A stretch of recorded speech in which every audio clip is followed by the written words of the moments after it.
Hello everyone, welcome to our YouTube channel Shiksha Alliance. Today we are going to start our daily current affairs session in which we will cover important news from several newspapers, PIB and various government sources. So let's begin our session. Our first topic is Sahara women self help group. तो हम जानेंगे Sahara women self help group के बारे में। Sahara women self help group in Amoda village, Janjgir Champa district Chhattisgarh has worked for nearly 20 years to fight leprosy stigma and has now helped women become self-sufficient. ये काफी important point है। सहारा जो कि आपका वुमेन हेल्प सेल्फ ग्रुप है अमोदा विलेज में, जहांगीर चंपा डिस्ट्रिक्ट छत्तीसगढ़ का। कहाँ का? तो छत्तीसगढ़ का। उसने काम किया है नियरली 20 ईयर्स से। किस लिए? तो लिप्रोसी स्टिग्मा के खिलाफ, और उसने मदद किया है उनको सेल्फ सफिशिएंट बनाने में। The self-help group has enabled women to earn a livelihood, increasing their representation in local governance, got a liquor distillery closed down, spread awareness about their right, and invested in mushroom farming.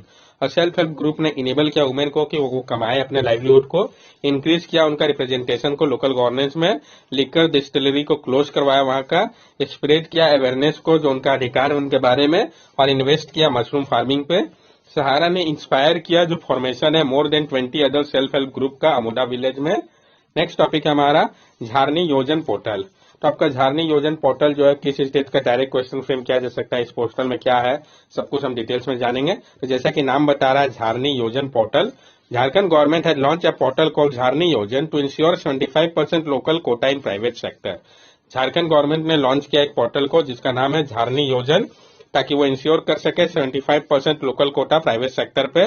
Portal requires all private establishment in the state register themselves. ये portal क्या कह रहा है कि जो सारे private establishment है state के वो रजिस्टर करे खुद को उनके पास। Employers to adhere to the Jharkhand state employment of local candidate in private sector act 2021। और जो एम्प्लॉयर्स है वो पालन करेंगे Jharkhand state employment of local candidate in private sector act 2021 का। The Act reserves 75% of job in private sector with salary up to ₹40,000 for local in the state. ये जो act है ये रिजर्व करता है कि जो 75% जॉब होगा प्राइवेट सेक्टर का, जिसका सैलरी अप टू ₹40,000 होगा, वो लोकल के लिए होगा स्टेट में। It apply to all establishment which are in private sector and where 10 और मोर पीपल आर एम्प्लॉयड। और ये अप्लाई करेगा सारे एस्टेब्लिशमेंट के लिए प्राइवेट सेक्टर का जहां पे 10 या 10 से अधिक पीपल एम्प्लॉयड होंगे। कंसर्न क्या है इसको लेके? Supreme Court in Dr. Pradeep Jain case 1984, court expressed an opinion that legislation for son of the soil would be unconstitutional. Supreme court ने डॉक्टर प्रदीप जैन केस जो था आपका 1984 में, उसमें एक्सप्रेस किया था अपना ओपिनियन कि जो लेजिस्लेशन है आपका सन ऑफ द सॉइल का ये अनकॉन्स्टिट्यूशनल है। सुप्रीम कोर्ट ने सुनंदा रेड्डी केस जो था 1995 में, उसमें क्या कहा? Court struck down a state government policy that kept 5% extra weighted to candidate who has studied with Telugu. Court ने स्ट्रक डाउन कर दिया था स्टेट इनके पॉलिसी को जिसमें 5% एक्स्ट्रा वेटेज दिया जा रहा था कैंडिडेट को जिन्होंने स्टडी किया था तेलुगु पे। Violate fundamental right to freedom of business under article 19 clause 1 clause D. ये वायलेट करता है जो फंडामेंटल राइट टू फ्रीडम है बिजनेस का आर्टिकल 19 क्लॉज 1 क्लॉज डी के अंतर्गत। सेंट्रल और state government undertaking will not be included in the act but the provision of the act. और जो सेंट्रल और स्टेट गवर्नमेंट अंडरटेकिंग होंगे उसको नहीं इंक्लूड किया जाएगा इस एक्ट के अंतर्गत में, क्योंकि जो प्रोविजन एक्ट का उस पर लागू नहीं होगा। नेक्स्ट टॉपिक है हमारा state to get reward for organic farming. जो स्टेट है उनको रिवॉर्ड मिलेगा ऑर्गेनिक फार्मिंग के लिए, तो जानेंगे इसके बारे में हम डिटेल्स में। The central government has designed a scheme for rewarding states that push organic farming in a measure to cut ballooning subsidy for chemical fertilizer. Central government ने डिजाइन किया एक स्कीम को जो कि रिवॉर्ड करेगा वैसे स्टेट को जो कि पोस्ट कर रहे हैं ऑर्गेनिक फार्मिंग को एक मेजर के तौर पे, ताकि कम किया जा सके जो सब्सिडी है केमिकल फर्टिलाइजर का।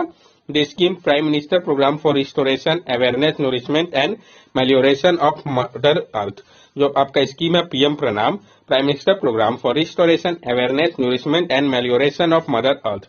इस स्कीम को डिजाइन किया गया है ताकि चेक किया जा सके एक्सेसिव और इनडिस्क्रिमिनेट यूज को केमिकल फर्टिलाइजर का, जो कि पार्ट है आपका गवर्नमेंट एफर्ट का, ताकि फार्मिंग को और ज्यादा सस्टेनेबल बनाया जा सके।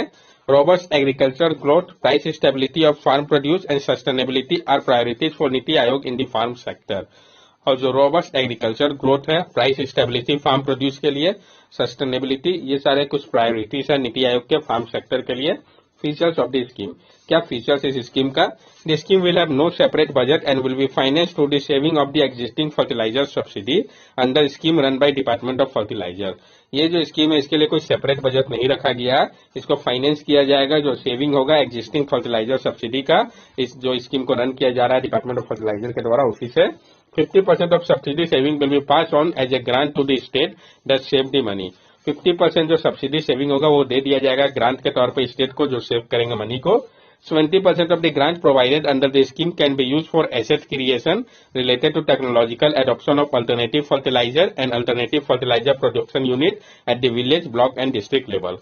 और जो 70% ग्रांट प्रोवाइड किया जाएगा इस स्कीम के अंतर्गत उसका उपयोग किया जाएगा एसेट क्रिएट करने के लिए जो कि रिलेटेड होगा टेक्नोलॉजिकल एडॉप्शन से अल्टरनेटिव फर्टिलाइजर के लिए, अल्टरनेटिव फर्टिलाइजर प्रोडक्शन यूनिट के लिए विलेज, ब्लॉक और डिस्ट्रिक्ट लेवल पे। Remaining 30% of grant money can be used for rewarding and encouraging farmer, panchayat, farmer producer organization and self-help group that are involved in the reduction of fertilizer use and awareness generation। और जो बचा हुआ 30% grant money होगा उसका उपयोग किया जाएगा reward करने के लिए या इंकरेज करने के लिए फार्मर को, पंचायत को, farmer producer organisation, self help group को जो कि इन्वॉल्व होंगे रिड्यूस करने के लिए फर्टिलाइजर के उपयोग को और अवेयरनेस जनरेशन के लिए, उनके लिए 30% का ग्रांट होगा। For this purpose, data available on a fertilizer ministry dashboard, IFMS integrated fertilizer management system will be used। और इस पर्पस के लिए जो डाटा आपका अवेलेबल होगा फर्टिलाइजर मिनिस्ट्री के डैशबोर्ड पे IFMS integrated fertiliser management system में उसका उपयोग किया जाएगा। How much is the fertiliser subsidy burden of India? कितना आपका फर्टिलाइजर सब्सिडी का बर्डन है भारत के ऊपर? The government had originally estimated only about 1 trillion for making plant nutrient available to farmer at affordable price in financial year 23, but later sought additional spending permissible from parliament। Government ने originally estimate किया था कि सिर्फ 1 trillion जो होगा वो plant nutrition के लिए होगा जो कि अवेलेबल होगा फार्मर को अफोर्डेबल प्राइस में फाइनेंशियल ईयर 23 पे, लेकिन बाद में एडिशनल स्पेंडिंग परमिशन मिला पार्लियामेंट से। जो रिवाइज फर्टिलाइजर सब्सिडी है वो एस्टिमेट किया जा रहा है कि वो अराउंड 2.25 ट्रिलियन है। सप्लाई डिसरप्शन और प्राइस एस्केलेशन के कारण ग्लोबल मार्केट में जो रशियन यूक्रेन वॉर चल रहा है इस सब के कारण, आप सोचिए पहले सोचा गया था 1 ट्रिलियन और कहाँ 2.25 ट्रिलियन हो गया, मतलब दुगना से भी ज्यादा हो गया। नेक्स्ट टॉपिक हमारा 4D प्रिंटिंग। हम जानेंगे 4D प्रिंटिंग के बारे में। यहाँ पे आप देख सकते हैं क्या अंतर है 4D प्रिंटिंग और 3D प्रिंटिंग में। ये 3D प्रिंटिंग है, फिजिकल और केमिकल बैरियर हो गया आपका। ये 3+1D प्रिंटिंग, ये आपका 4D प्रिंटिंग हो गया। Operational shape, stimulus, heat, moisture, PS, light, electromagnetic, ये सारा आपका अंतर यहाँ पर दिखाया गया है। अब दोनों में अंतर क्या हम समझते हैं, तो पहले तो दोनों के डिफिनेशन में क्या डिफरेंस ये जानते हैं। 3D printing, a process of creating a physical object from a digital model by layering material in 3 dimension। जो 3D प्रिंटिंग है ये एक प्रोसेस है क्रिएट करने का फिजिकल ऑब्जेक्ट को डिजिटल मॉडल से लेयर करके मटेरियल को 3 डायमेंशन पे, जबकि 4D प्रिंटिंग में क्या होता है, ये एक प्रोसेस है क्रिएट किया जाता है इसमें फिजिकल ऑब्जेक्ट को जो कि चेंज करता है इसके शेप और प्रॉपर्टीज को समय के साथ रिस्पॉन्स में स्पेसिफिक एक्सटर्नल स्टिमुली के। डिजाइन की प्रॉपर्टी की अगर हम बात करें 3D प्रिंटिंग केस में तो design does not change. 3D printing में डिजाइन नहीं बदलता है। 4D प्रिंटिंग में colour, shape, function etcetera change, जबकि 4D प्रिंटिंग में क्या है, कलर, शेप, फंक्शन सब कुछ बदलता है। मटेरियल यूज की अगर हम बात करें metals and alloys, nano material, thermoplastic, biomaterial and gel. 3D printing में metal, alloy, nano material, thermoplastic, biomaterial और जेल्स का उपयोग होता है, जबकि 4D प्रिंटिंग में shape, memory, polymer, smart material, programmable material, self assemble material का उपयोग होता है। फंक्शनैलिटी की अगर हम बात करें the resulting object is typically static and can not change its shape और property after it has been printed. 3D printing में जो रिजल्टिंग ऑब्जेक्ट होता है वो स्टैटिक होता है, वो नहीं चेंज कर सकता अपने शेप या प्रॉपर्टी को जब वो प्रिंट हो जाएगा उसके बाद, जबकि 4D प्रिंटिंग में क्या है, जो रिजल्टिंग ऑब्जेक्ट है वो चेंज कर सकता है अपने शेप को या प्रॉपर्टी को प्रिंट होने के बाद। ये अलाउ करता है न्यू पॉसिबिलिटी को डिजाइन और उसके फंक्शन के लिए। एप्लीकेशन क्या है 3D प्रिंटिंग का, तो widely use in prototyping, manufacturing and customisation of product. 3D printing का एप्लीकेशन क्या है, तो बहुत ज्यादा ये इसका उपयोग किया जाता है प्रोटोटाइपिंग के लिए, मैन्युफैक्चरिंग के लिए और कस्टमाइजेशन ऑफ प्रोडक्ट के लिए, जबकि 4D प्रिंटिंग कंस्ट्रक्शन में to build structure which would build up themselves और repair themselves in case of weather damage. Build करता है ये स्ट्रक्चर को जो कि बिल्ड करता है खुद को या रिपेयर कर सकता है खुद को अगर वेदर डैमेज होता है तो। मेडिसिन में उपयोग होता है 4D प्रिंटिंग का। ये क्रिएट करता है ड्रग्स को जिसको कि टेलर किया जाता है इंडिविजुअल बायोकेमिकल मेकअप के लिए। फैशन में भी शूज कलर चेंज करते हैं अपने शेप को जब वो रन करना चालू करते हैं, जो प्रोवाइड करता है बेटर कंफर्ट आपको। नेक्स्ट टॉपिक हमारा रेडिएशन लेवल। हम जानेंगे रेडिएशन लेवल के बारे में। A study by scientists at the Bhabha Atomic Research Center, BARC, has found that natural background radiation level in part of Kerala are nearly 3 times higher than previously assumed. एक जो study किया गया है scientist के द्वारा Bhabha atomic research centre के, इसमें पाया गया है कि जो नेचुरल बैकग्राउंड रेडिएशन लेवल है पार्क में केरला के, वो नियरली 3 टाइम्स हायर है प्रीवियसली एज्यूम्ड लेवल से। रीजन क्या है जो हायर रेडिएशन लेवल है केरला पे?